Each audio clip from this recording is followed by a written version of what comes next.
থেকে আগ্নেয়াস্ত্র কেড়ে নেওয়ার চেষ্টা।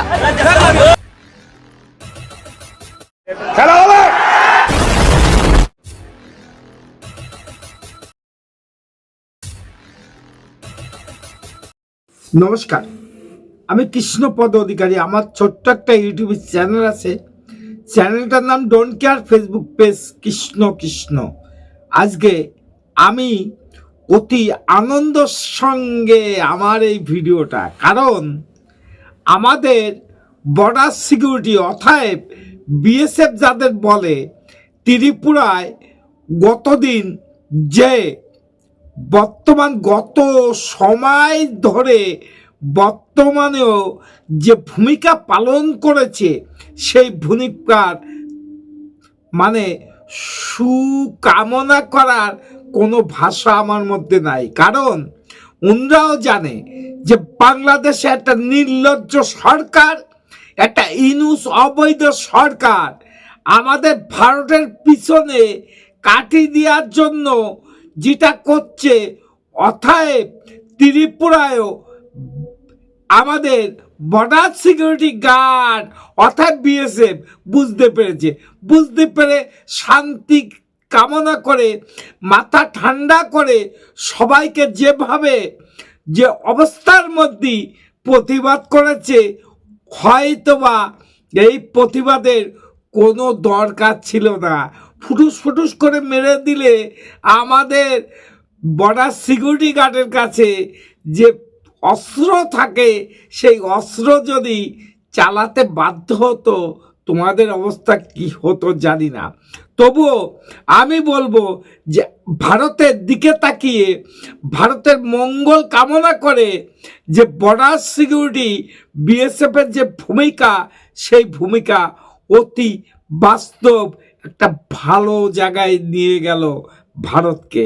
কারণ আমরাও জানি, আমরা যারা ভারতবাসী আছি, তারা আমরা কোনো অবস্থায় কোনোভাবে আমাদের দেশে এক ফুটা মাটি এবং 1 ইঞ্চি জমি দখল করতে দেব না। ওই বাংলাদেশে একটা জিহাদি মৌলবাদী সরকারকে। এই কথাটা কেন বললাম, সেটা মালদার ঘটনা আপনারা দেখতে পেয়েছেন।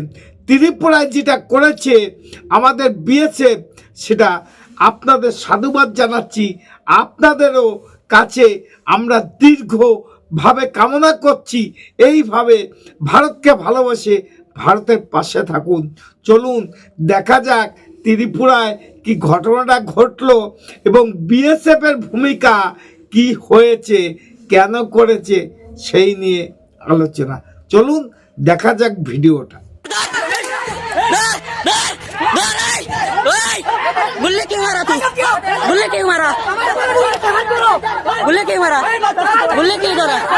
गुल्ले क्यों करा? गुल्ले क्यों करा? ओए गुल्ले क्यों मारा?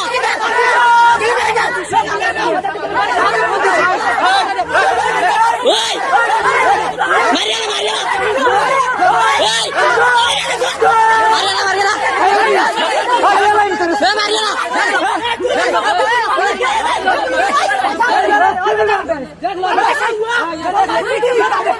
गुल्ले क्यों मारा तू? गुल्ले क्यों मारा? বিএসএফ জওয়ানের থেকে আগ্নেয়াস্ত্র কেড়ে নেওয়ার চেষ্টা।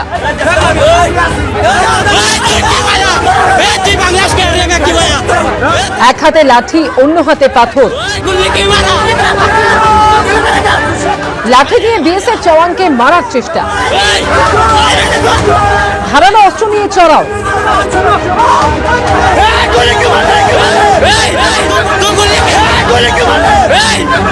ধাক্কাধাক্কি।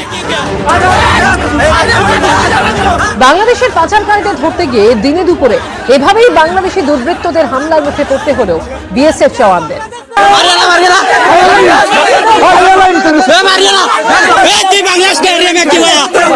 মালদায় যেদিন সীমান্তে কাঁটাতার দেওয়া নিয়ে সংঘাতে নজিরবিহীনভাবে মুখোমুখি হলো বিএসএফ এবং বিজেপি, সেদিনই বিএসএফ এর ওপর হামলার এই ছবি দেখা গেল বাংলাদেশ সীমান্তবর্তী আরেক রাজ্য ত্রিপুরায়। সোমবার ত্রিপুরার ঊনকোটি জেলার মাগরুলি পঞ্চায়েত এলাকা দিয়ে সীমান্ত পার করে বাংলাদেশের দিকে পালাচ্ছিল কয়েকজন পাচারকারী। কর্তব্যরত বিএসএফ জওয়ানরা তাদের ধাওয়া করে। অভিযোগ তখনই বাংলাদেশের দুষ্কৃতীরা বিএসএফ জওয়ানদের উপর চড়াও হয়।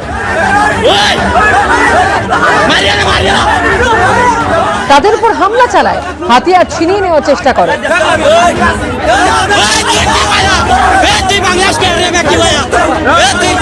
ভাইরাল ভিডিওতে দেখা যাচ্ছে আঙুল তুলে লাঠি উঁচিয়ে বিএসএফ জওয়ানদের দিকে তেড়ে যাচ্ছে দুর্বৃত্তরা। এই ভিডিওটা দেখার পরে সমস্ত পৃথিবীর লোকের কাছে প্রশ্ন রেখে যেতে পারি, আমি কৃষ্ণপদ অধিকারী, যে আমাদের বিএসএফ কতটা শান্ত আর কতটা ভদ্র সেটা হয়তোবা পৃথিবীর জনগণের কাছে প্রমাণ হয়ে গেল। কিন্তু আমরা শান্ত বলে, আমরা ভদ্র বলে ওই বাংলাদেশের একটা গণ্ড মূর্খরা মনে না করে আমরা দুর্বল। আমাদের ভদ্রতায় এটা বলে না যে আমরা কোথাও দুর্বল, কারণ আমরাও জানি সনাতন ধর্মে যারা বসবাস করে একটা মাসি এবং একটা মশাকে সহজে মারতে চায় না। সেই জায়গায় দাঁড়িয়ে ওই মাসি মশারা যেভাবে আক্রমণ করেছে আমরা মারতে চাই নেই।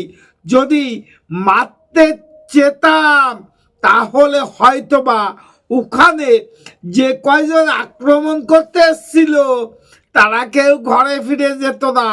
কারণ আমাকে যে বিএসএফ এর কাছে যে আগ্নি অস্ত্র দেওয়া হয় সকল জায়গায় প্রমাণ আছে, সেটা অত্যাধিকভাবে শক্তিশালী আগ্নি অস্ত্র নিয়ে আমাদের বিএসএফ আমাদের সুরক্ষার জন্য দিনরাত 24 ঘন্টা তারা আমাদের সুরক্ষার জন্যই বর্ডারে পাহারা এবং প্রহরীর কাজ করে। সেখানে আমরাও বলতে পারি যে সাধুবাদ জানাতে পারি বিএসএফ যেটা করেছে ভারতের মঙ্গল। যদি ভিডিওটা ভালো লাগে লাইক শেয়ার কমেন্ট করবেন এবং আগামী দিনে নতুন একটা ভিডিও আনতে একটু আশীর্বাদ করবেন। মানুষ তো মানুষের জন্য। নমস্কার, টাটা। Madam, when sorry.